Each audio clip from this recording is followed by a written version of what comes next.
l'altiste est l'homme mûr dans le groupe des cordes.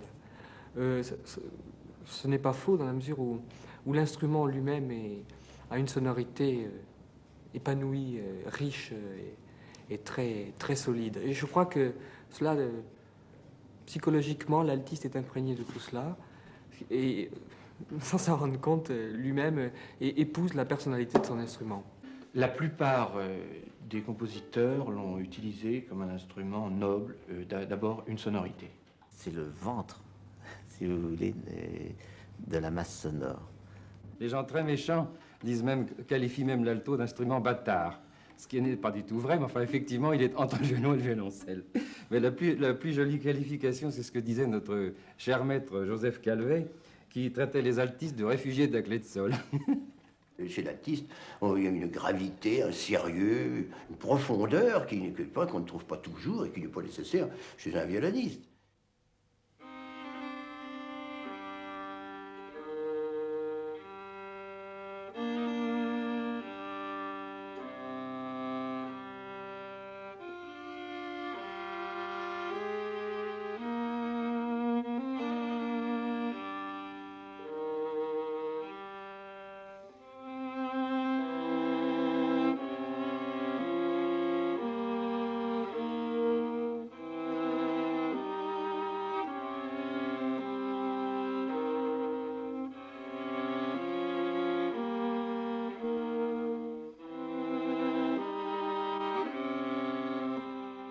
Les altistes sont plus attirés par le respect du texte que les violonistes. C'est autre chose que le violon. Moi, j'aime beaucoup le violon, bien sûr, c'est le roi des instruments, il n'y a pas de problème. Mais vous savez, le violon, c'est le ténor, c'est la gloire, n'est-ce pas, c'est l'amour. Et c'est l'alto, c'est plutôt le père, c'est celui qui souffre en silence. Et je traduis un peu ça d'après c'est le baryton, si vous voulez. Et dans les bois, ça correspondrait à quoi? Au corps anglais. Corps anglais, je trouve que le corps anglais a une mélancolie dans les bois, comme peut avoir un altiste dans les cordes.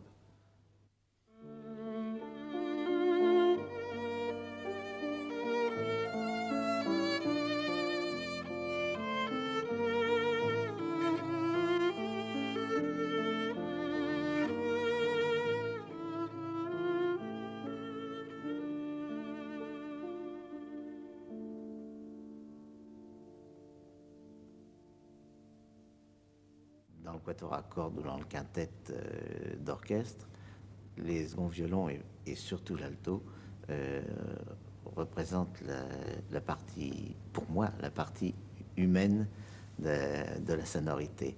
C'est le premier violon du quatuor Amadeus qui disait le quatuor c'est une bouteille de vin, une bonne bouteille de vin. Alors le violoncelle c'est la bouteille, le premier violon c'est l'étiquette et le vin c'est ce qui est le meilleur en fait. C'est le second violon et l'alto. Voilà, c'est tout ce que je voulais dire. L'alto par sa tessiture se trouve le plus souvent couplé avec des instruments comme le basson, le cor anglais, mais aussi, bien entendu, le grave du hautbois et quelquefois le grave de la flûte, couplé avec les cordes très souvent, même les trombones, ce qui lui donne une sorte de situation de jonction sonore entre les vents et les cordes. Je crois que ça définit beaucoup la personnalité de l'alto et la personnalité de l'altiste aussi, que cette situation tout à fait centrale dans la musique, même géographiquement d'ailleurs dans l'orchestre.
Je trouve que c'est une des plus belles pages de ce concerto, non? Oui, certainement. Vous avez enregistré ça il y a longtemps? En 1955. Micheline Lemoine, vous êtes un super soliste de l'Orchestre national il y a déjà un certain temps, je crois.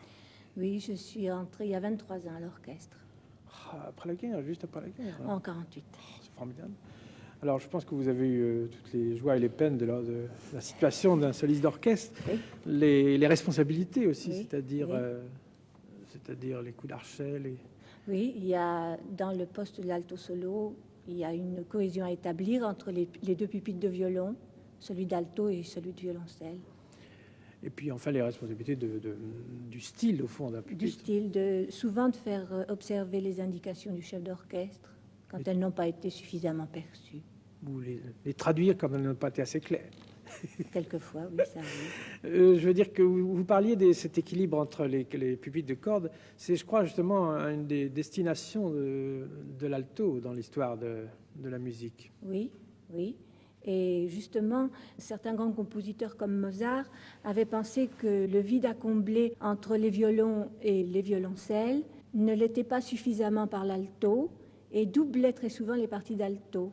C'est surtout à partir de Beethoven que les parties du quintet à cordes se sont équilibrées, parce que vous parlez de l'alto, mais la contrebasse, c'est la même chose. Oui. La contrebasse a pris aussi une vie évidente à partir de ce moment-là. Est-ce que c'est parce que Beethoven jouait de l'alto comme Mozart d'ailleurs? Peut-être. Je crois que quand la lutherie d'un instrument se fixe, les instrumentistes le pratiquent mieux et à partir de ce moment-là, les compositeurs écrivent plus facilement pour cet instrument. Madame de Chambure, quand est-ce qu'on a utilisé le terme d'alto pour la première fois? En plein XVIIIe siècle, Corrette, dans sa méthode de contrebasse, où il traite également de la viole d'Orphée, de la quinte ou alto, nous dit l'alto, dont je donne ici les principes, est un instrument fort ancien. Autrefois, on en distinguait 3 sortes à l'opéra. La troisième, je passe les 2 premières qui n'ont pas d'intérêt aujourd'hui pour vous. La troisième se nommait quinte, c'est celle qu'on nomme aujourd'hui alto. Elle se joue sous la clé d'ut sur 3e ligne, comme aujourd'hui. Dans les opéras de Monsieur de Lully, ajoute-t-il, partition générale, on trouve les 3 parties du milieu employées très exactement. Présentement, on les confond toutes sous le nom d'alto ou de quinte. Il y a quand même une conception assez spéciale à la France et à la musique française dans le jeu de l'alto. Oui, je pense que chez nous, l'alto est surtout un instrument de couleur. Et ça a dû commencer, à mon avis, avec Berlioz, bien entendu, mais cela a continué avec Debussy et avec Ravel. Vous voulez dire qu'il est utilisé pour sa couleur Pour sa instrumentale? couleur. Par exemple, prenez un de ces merveilleux quatuors de l'Europe centrale. Vous avez, peut-être ce n'est pas votre impression, mais souvent c'est la mienne, l'impression que vous avez un violon, un deuxième violon, et quelquefois un troisième violon plus grave. Si vous voulez, la place de l'alto, c'est celle de la tessiture. Tandis que chez nous, surtout depuis Debussy et Ravel, l'alto est un instrument de couleur. Qui apporte une couleur. Qui apporte une couleur. Et c'est exact dans la musique d'orchestre aussi. Il y a des alliages de timbres qui ont été extrêmement pratiqués par ces 2 grands compositeurs. Et je crois que chez nous, c'est une tradition. On joue un alto moins brutal. Et je crois qu'on recherche surtout le timbre.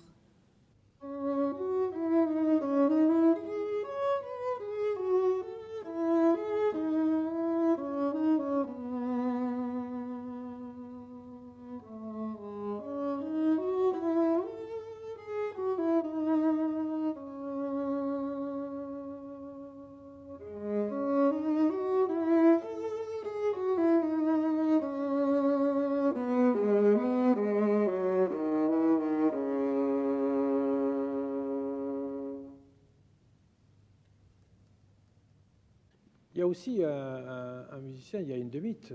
Faut pas oublier Hindemith, également. oui, mais Hindemith a surtout écrit pour l'alto en tant que soliste. Oui, parce Et qu'il dans était- les parties d'orchestre, sauf, je crois, dans les variations philharmoniques, Il était... il était altiste virtuose. Il a beaucoup écrit pour son instrument.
Pierre Laduy, super soliste de l'opéra, chef du pupitre des altos. C'est pas votre place du tout. Moi, je vous avais placé là.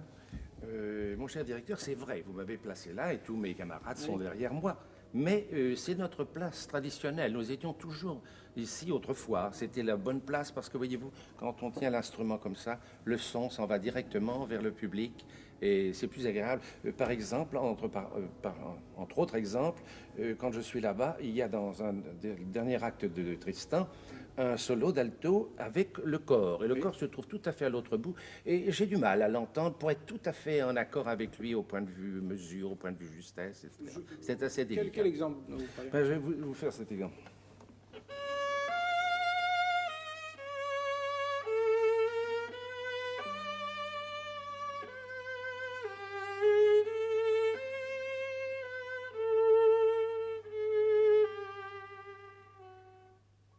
Oui, c'est merveilleux. Il faut le faire très doux, très calme, n'est-ce pas, très détendu. Et pour que ce soit vraiment en accord, nous avions beaucoup plus de facilité quand nous entendions les corps de ce côté. Parce que les corps aussi étaient à côté. Oui, oui, beaucoup plus près. Mais ça, on peut étudier ça. Et d'ailleurs, dans cette œuvre de Tristan, parce que vous en avez joué ce merveilleux exemple, il y a encore d'autres passages qui sont très particuliers pour l'alto. Oui, vous avez par exemple dans le premier acte, vous avez un très beau sujet d'alto.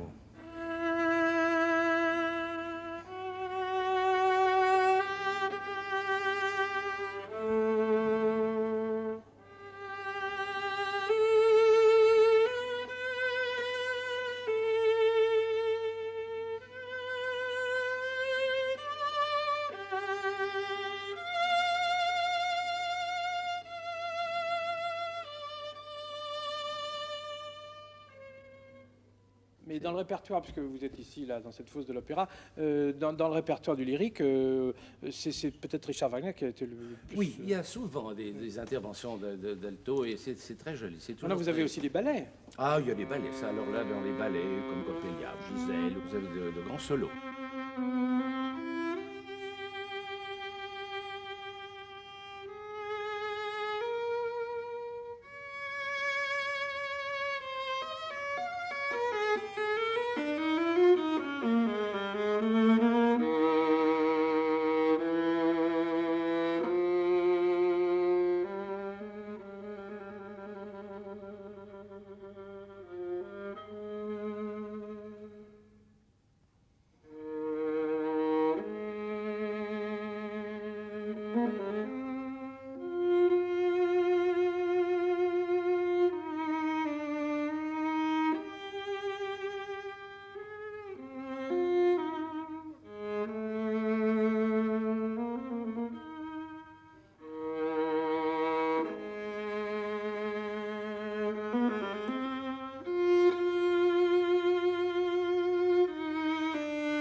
Caractère de l'instrument. C'est sur ces cordes-là, finalement, ces deux cordes-là, une richesse de sonorité. Peut-on parler de vocation à propos de l'alto? Parce qu'en fait, je crois que vous, on vous a imposé de prendre l'alto. Non, on m'a pas seulement imposé, quand même, faut pas exagérer. Enfin, c'est mon père, enfin, qui m'a dit que j'étais assez bien bâti, et puis j'étais altiste lui-même, qui m'a dit d'essayer une fois. Alors j'ai joué, vous savez, la première sonate de violon, qui commence comme ça. Enfin, c'est pas le même ton, parce qu'évidemment, c'est une quinte au-dessous.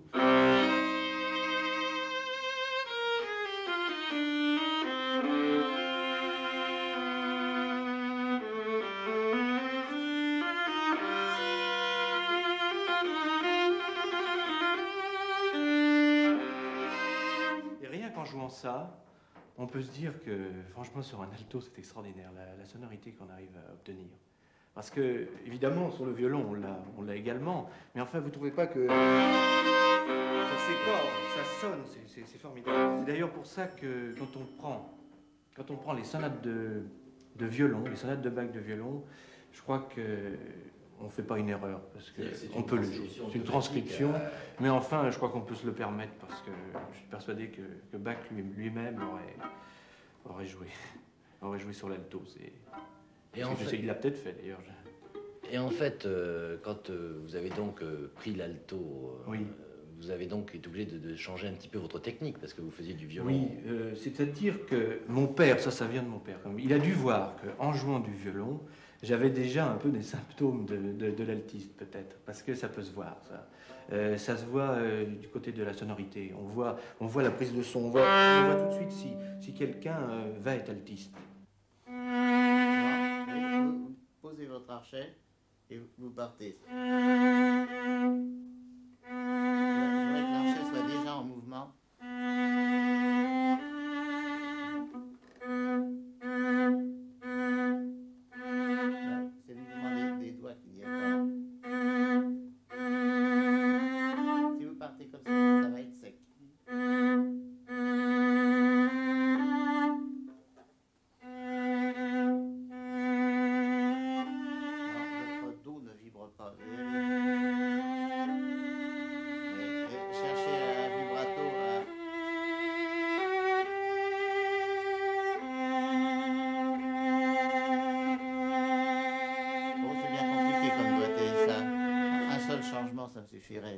De même que la main gauche. Si la main gauche était plus solide, elle se rapproche plus de l'alto que du violon.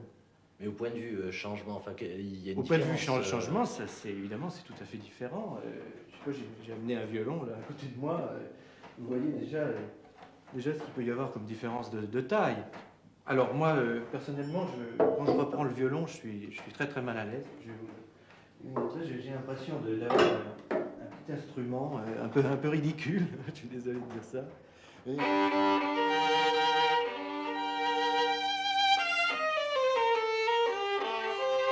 Alors je joue pas juste parce que je m'entraîne pas. Enfin, les écarts sont tellement plus petits.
c'est quelque chose. Là, je vous remercie, mais il faut une poigne de boxeur pour jouer ça. Tout à fait, mais les altis sont des durs. Oui, il y a une telle différence, regardez, avec un violon.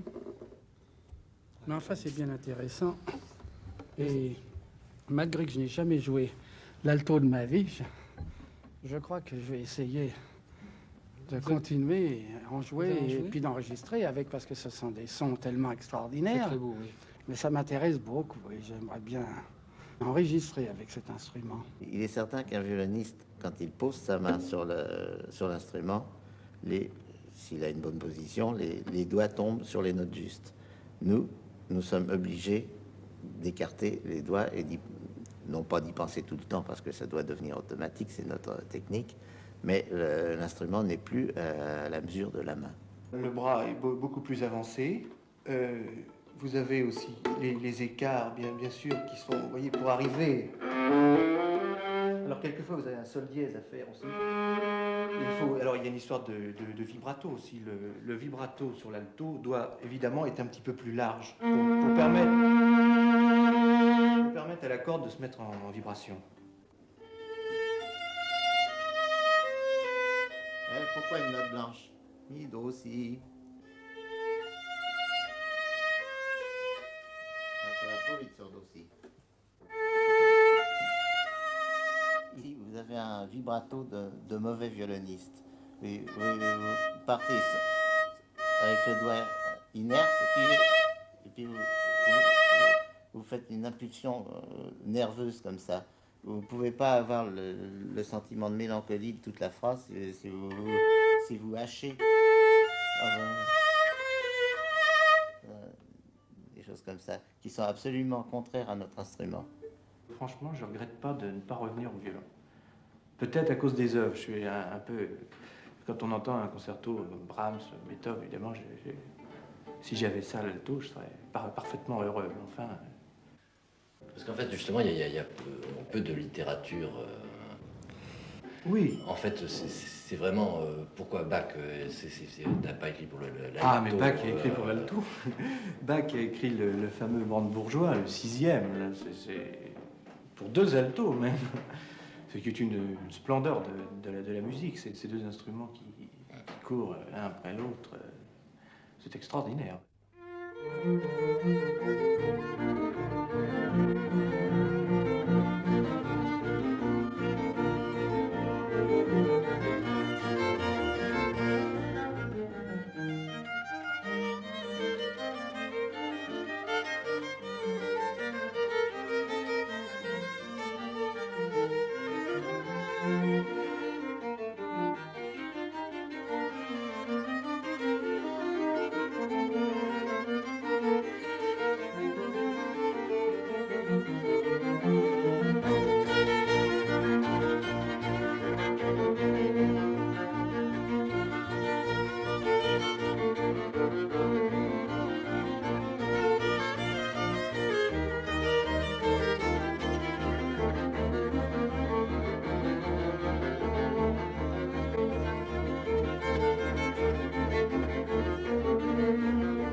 Aussi Mozart, on peut parler de la symphonie concertante. Oui.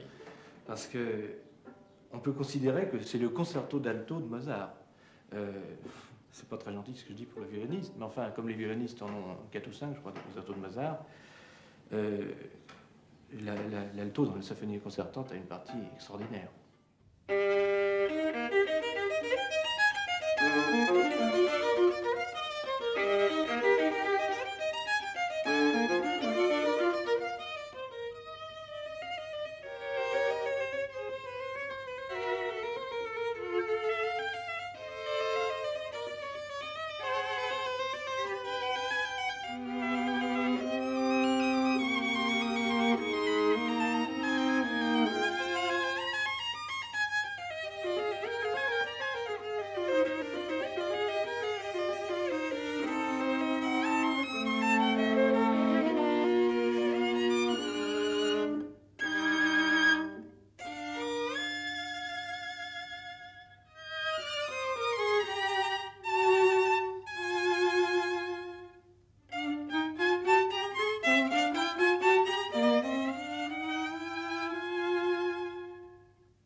D'ailleurs, à ce sujet, on dit souvent, quand on entend donc un violoniste et un altiste jouer la symphonie concertante, on entend souvent dire j'ai trouvé que l'altiste était plus chaud, plus chaleureux, avait une sonorité supérieure à celle du violon. Moi, je pense, c'est un avis tout à fait personnel, je pense que ça vient des phrases que Mozart a écrites. Parce que, et vous voyez, quand le violon fait cette phrase, c'est un caractère. C'est un caractère de plénitude. Alors que quand l'alto reprend, c'est plus chaud. Vous voyez, c'est un autre caractère. Et alors elles sont belles parce qu'elles modulent les phrases. Cela bémol, c'est extraordinaire. Il y en a encore, une modulation. C'est splendide. Alors évidemment, on dit que l'altiste est meilleur. C'est pas toujours le cas. Mais dites-moi, Bruno, vous qui vivez en fait dans la musique, je suppose quand même que vous avez des moments de détente. Et comment vous détendez-vous? J'aime faire du sport, je dois dire, parce que dans le métier qu'on a, on est toujours, soit je fais de l'orchestre, je fais de la musique de chambre, je suis pratiquement tout le temps assis. Et alors je pense qu'il faut absolument faire un peu de sport, bouger. Alors j'aime bien, je pratique un peu le tennis. Mais alors là, il y a des problèmes, parce que le tennis, vous savez qu'il faut avoir le poignet très Justement, raide. est-ce que ça vous raidit pas le poignet? Ça me raidit. Alors je me suis arrêté parce que... Mais enfin, j'avais une passion pour le tennis. C'est un sport extraordinaire. Alors maintenant, soit je nage, soit je fais du footing dans le bois, je joue un peu au foot, mais en faisant attention. Mais vous faites du sport vraiment parce que vous devez... Oui, on fait du sport. Non, je ne le fais pas. Parce que vous aimez ça. J'aime ça, et je regrette de ne pas en faire plus. Mais enfin, évidemment, on a des problèmes. Par exemple, si on fait du ski, on risque de se casser quelque chose. Après, c'est quand même... c'est dangereux. Enfin, ce que je préfère, c'est l'alto, entre tout, je crois. J'ai débuté à l'alto. C'est-à-dire que tu n'as jamais fait de violon? Jamais fait de violon, non.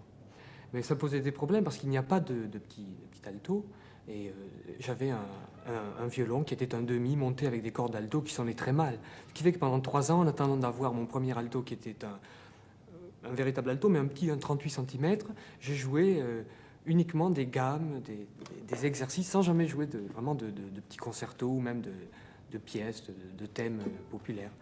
C'était pas très marrant, mais en fait, ça m'a beaucoup aidé puisque ça m'a placé la main.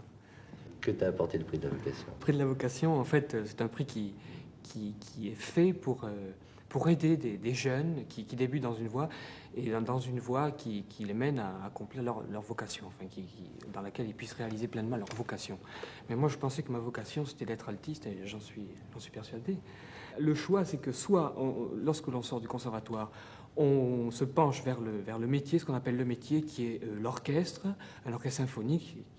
Il y a des orchestres excellents en France, ou alors l'opéra comique, ou alors la radio. Il y a énormément d'orchestres, il y a énormément de musiciens, on en demande surtout des altistes, on manque d'altistes. Je pense que l'orchestre, on peut l'éliminer.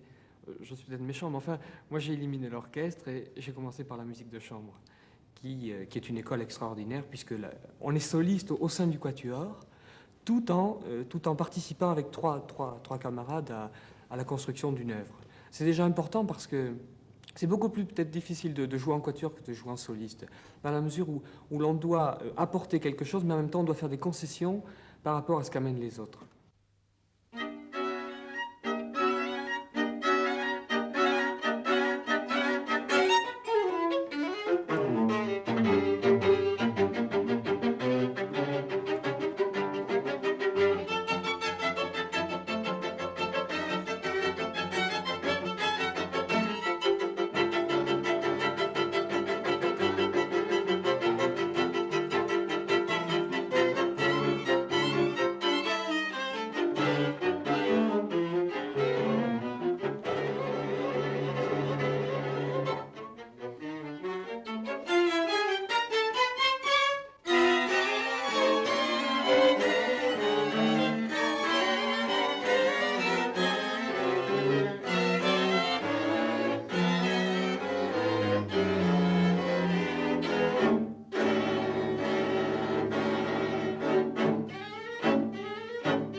quand on joue en soliste, on est toujours en déplacement, on est toujours seul. Après un concert, on peut, dans une interprétation, avoir l'impression d'être très haut, subitement de voler, je ne sais pas.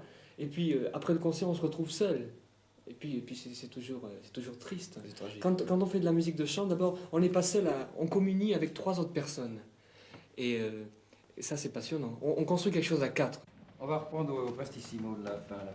Ça va pas mal, mais il faudrait qu'on cherche un coup d'archer qui nous permette de jouer vraiment pianissimo sans que ce soit ni porticello ni flottando sur la touche. Oui. Peut-être en jouant avec des très courts, très courts d'arche. Très à la pointe. Oui. Bon, ça a une tendance à flotter si on le fait trop à la pointe. Oui, Vas-y-moi ça. l'alto, les cordes graves. Ah oui, c'est beaucoup plus difficile à sortir à l'alto.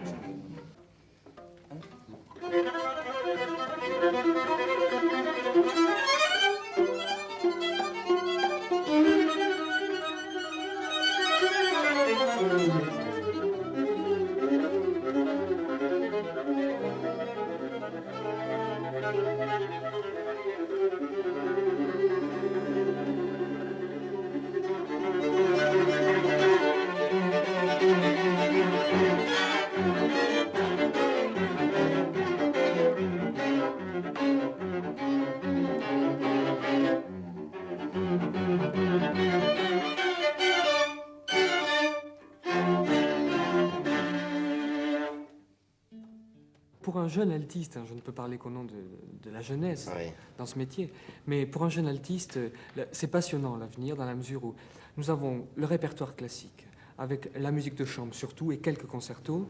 Nous avons la musique contemporaine qui devient de plus en plus riche. Et nous avons ce qui nous attend, nous ne savons pas ce que c'est. Enfin, nous avons énormément de possibilités. Pour l'interprète qui débute, enfin, pour quelqu'un de jeune, il y a énormément de problèmes. Et alors, vivre à Paris en faisant ce métier, c'est également quelque chose de très difficile parce qu'on perd beaucoup de temps d'abord dans tout ce qui est déplacement, parce qu'on ne répète pas toujours aux mêmes endroits. On répète aux 4 coins de Paris, à l'extérieur, on se déplace. Enfin, il y a une énorme perte de temps. Il faut constamment avoir des images nouvelles suivant l'œuvre. Il faut faire exister l'œuvre, il faut la créer, il faut la modeler, il faut la faire vivre. Par exemple, pour monter une œuvre de Berriot, pour alto, je pense que la nature ne sera pas une très bonne chose. Me promenant dans New York, j'aurai plus de sources d'inspiration qu'en me promenant dans la forêt de Fontainebleau.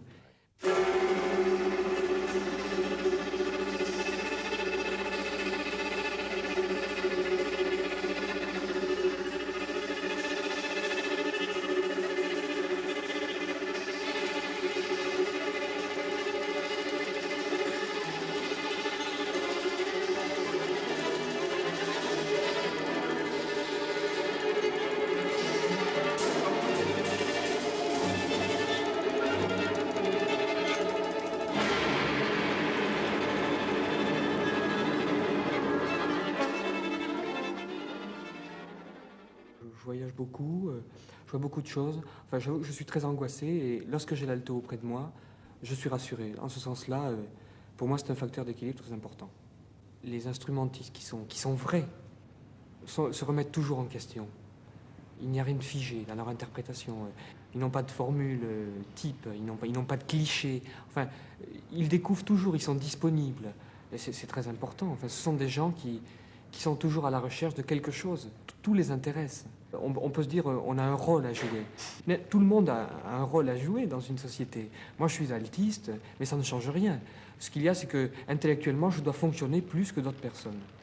Je dois m'intéresser à tous les problèmes, parce que malgré tout, l'artiste est engagé. Mais engagé, je ne crois pas, pas avec des mots. C'est toujours très mauvais quand enfin, un instrumentiste essaie de parler. Moi-même, je me sens très maladroit. Mais avec un instrument, je crois que l'on peut arriver à s'exprimer, servir à quelque chose. Sinon, faire de la musique pour faire de la musique, pour faire des beaux sons, autant avoir des outils électroniques qui les font à notre place.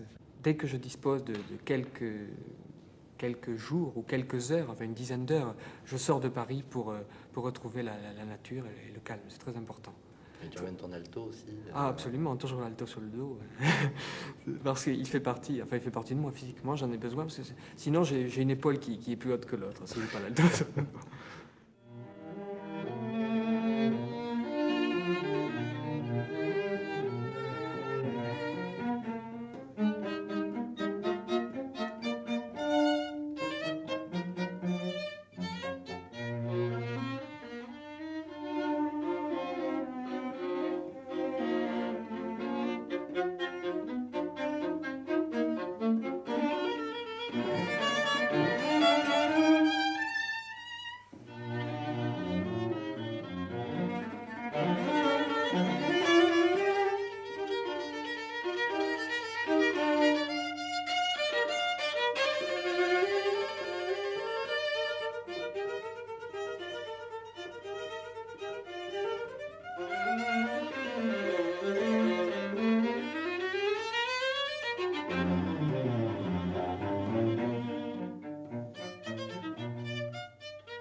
jour de jouer le concerto de Bartók en soliste?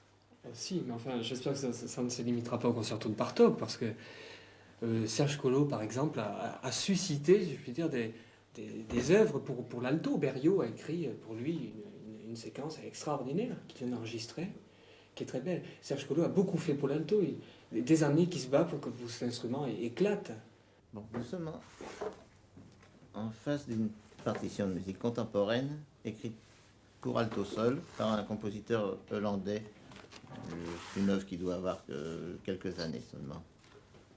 Et vous n'êtes pas encore familiarisé avec l'écriture actuelle. Je peux vous aider à déchiffrer un petit peu tout ça. C'est le premier contact, n'est-ce pas? Vous ne l'avez jamais vu.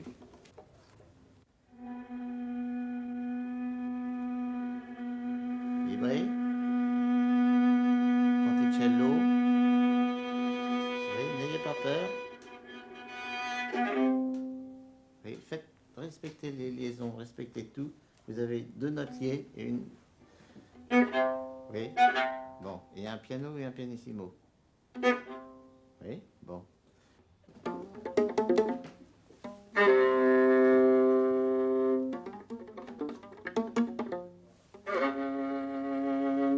Voyez-vous, ceci se joue sans archet, simplement avec la percussion des doigts. Et on a adopté ce système d'écriture qui est, je pense, assez logique. Essayez. Ah non, pas n'importe quoi, justement. Des notes exactes qui tombent avec une technique de main gauche qui montre que vous avez fait des études de Kreutzer avant. Oui. Non, mais regardez le dessin et suivez-le. Non, ça ne percute pas assez.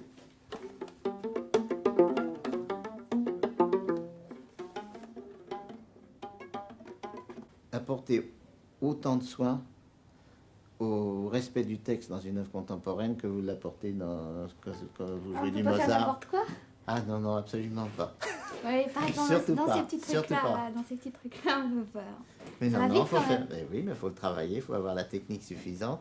C'est pour ça qu'au conservatoire, je vous en fais pas faire beaucoup, parce que j'estime que le niveau technique ne le permet pas assez à mon goût, d'ailleurs.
Et la Sequenza 6 a été écrite pour alto parce que depuis très longtemps, plusieurs altistes, dont moi, nous lui avions demandé d'écrire pour notre instrument, pour lequel d'ailleurs il avait montré des dispositions particulières dans des œuvres antérieures. Mais de quelle manière a-t-il utilisé l'alto, justement? Il a voulu faire une pièce très virtuose, et dans sa présentation, il y a une référence à Paganini, et son souci principal a été un élargissement de la sonorité de l'instrument. Et c'est assez amusant, il y a eu une rencontre entre deux altistes. L'altiste américain Walter Trampler demandait à Luciano de lui composer un concerto. Et il y a eu un petit peu le même état d'esprit que Berlioz pour Harold en Italie. Berlioz n'a pas fait un concerto sequenza 6 alto-sol, mais dédié. Et les deux versions, chemin 2, chemin 3, sont dédiées à Walter Trampler. La musique a beaucoup évolué. L'instrument doit évoluer aussi si on veut pouvoir continuer à se servir de l'instrument. Est-ce que vous pourriez nous montrer un petit peu comment vous faites pour désaccorder votre instrument? Oui, on va essayer. Voilà, en tout cas, comment il est accordé. Donc, traditionnellement, là où ça sonne. Quand j'ai eu modifié l'accord de l'instrument pour la première fois, je me suis aperçu que, aussi peu qu'on le modifie, ça a changé profondément les réactions sonores de l'instrument lui-même. Le sol, seulement 3/4 de ton.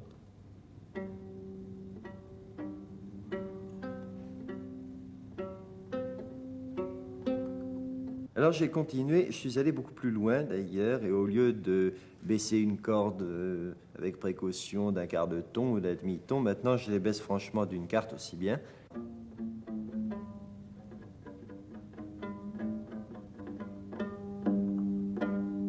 Ça déséquilibre complètement l'instrument. Voilà comment ça sonne. Donc.